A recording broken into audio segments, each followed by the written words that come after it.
আমি বাংলার প্রত্যেকটা গণতন্ত্রপ্রেমী মানুষকে ধন্যবাদ জানাই। সাথে সাথে ধন্যবাদ জানাই রাজ্যের তৃতীয়বার যিনি মুখ্যমন্ত্রী হয়েছেন মমতা ব্যানার্জিকে। মানুষের রায়কে ধন্যবাদ জানিয়ে মানুষ তেনাকে পছন্দ করেছেন। অতএব আমরা চেয়েছিলাম যে এমন একটা বাংলা, যে বাংলায় শিক্ষা, স্বাস্থ্য, কর্মসংস্থান, মানুষ হয়তো আমাদের উপরে বিশ্বাস না করে মমতা ব্যানার্জির উপর বিশ্বাস রেখেছেন, আস্থা রেখেছেন। তাই মানুষের বিশ্বাসকে আমরা ধন্যবাদ জানাই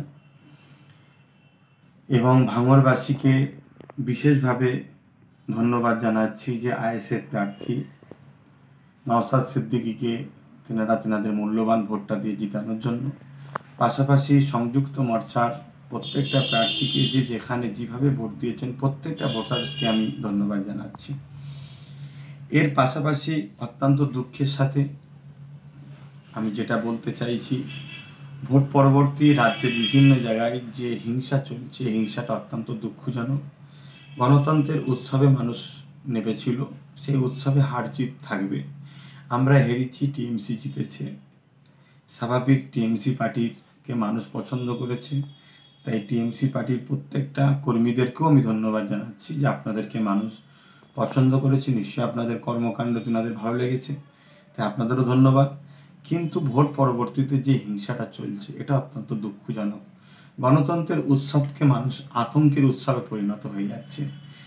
আজকে বিভিন্ন জায়গায় জিসিপি দিয়ে ঘর ভাঙা হচ্ছে এবং এই মারপিট হতে হতে দেগঙ্গার বিধানসভাতে কদমগাছিতে হাসানুজ্জামান বলে একজন আইএসএফের সমর্থক, তাকে অস্ত্র দিয়ে কুপিয়ে তাকে হত্যা করা হয়েছে নৃশংসভাবে।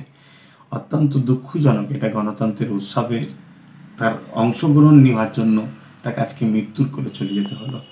পাশাপাশি ভাঙড়ে নারায়ণপুর অঞ্চলে গাজী হাকিবুল মৃত্যুর সঙ্গে লড়ছে এই গণতন্ত্রের উৎসবে সে অংশগ্রহণ করেছিল বলে।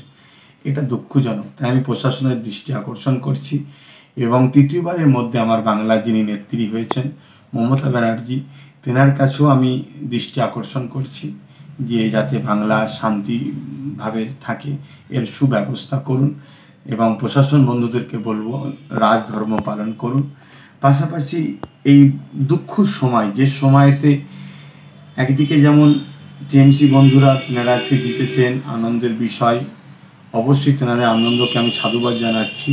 পাশাপাশি স্মরণ করে দিতে চাইছি যে এই করোনা মহামারী চলছে, যে মহামারীতে আজকে হসপিটালতে দাওয়াই থেকে শুরু করে, বেড থেকে শুরু করে, অক্সিজেন থেকে শুরু করে নানান সমস্যার সম্মুখীন হতে হচ্ছে মানুষ।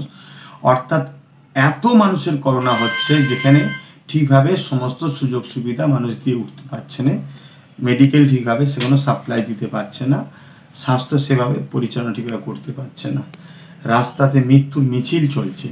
এরকম একটা সময়ে যেভাবে আজকে বাংলা জুড়ে গণতন্ত্র উৎসবের রেজাল্টের বাইর হওয়ার পরে যে প্রতিহিংসা চলছে, আমার বড় ভয় হচ্ছে মানুষ যদি এই প্রতিহিংসা অব্যাহত থাকেন, মানুষ নিজের যান বাঁচাবার জন্যে, তাহলে হয়তো সেই আন্দোলনের রাস্তা যদি বেছে নেয়, তারা যদি রোডে নেমে পড়ে, গণমিছিলে নেমে পড়ে, প্রতিরোধের গণতান্ত্রিক প্রক্রিয়া আন্দোলনে নেমে পড়ে, আমি আশঙ্কা বোধ করছি, ভয় হচ্ছে, তাহলে এই করোনা মহামারী আরও ভয়ানক রূপ ধারণ করবে, যেটা আমার বাংলার জন্য, আমার দেশের জন্য বড় ক্ষতি হবে। তাই সব দলের মানুষকে বলবো ধৈর্যের সাথে শান্তি বজায় রাখুন। হার জিত হতেই পারে। আপনারা জিতেছেন, আপনাদেরকে ধন্যবাদ জানাই। যারা হেরেছেন, গণতন্ত্রের মানুষের যে রায়, সেই রায়টাকে মাথা পেতে আপনাদেরও মেনে নেওয়া দরকার। তাই আপনারা উভয় শান্তিতে বসবাস করুন। সবাই তো আমরা দেশবাসী, সবাই তো আমরা পশ্চিমবাংলার নাগরিক, ভাই ভাই। একে অপরকে হিংসার সাথে মারপিট করা এটা গণতন্ত্রের উৎসবের বেখিলাফ। তাই আমি অনুরোধ করব আবার একবার প্রশাসন বন্ধুদের কাছে এবং রাজ্য সরকারের দৃষ্টি আকর্ষণ করব যে আপনাকে মানুষ বেছে নিয়েছে বাংলায় শান্তি বজায় রাখার জন্য। আপনার যেটা করা কর্তব্য সেটা আপনি করবেন, অবশ্যই করবেন আশা রাখছি। এবং প্রশাসন বন্ধুদের বলবো রাজধর্ম পালন করুন। সবাইকে আবার বলি শান্তি বজায় রাখুন, সবাই মিলেমিশে থাকুন।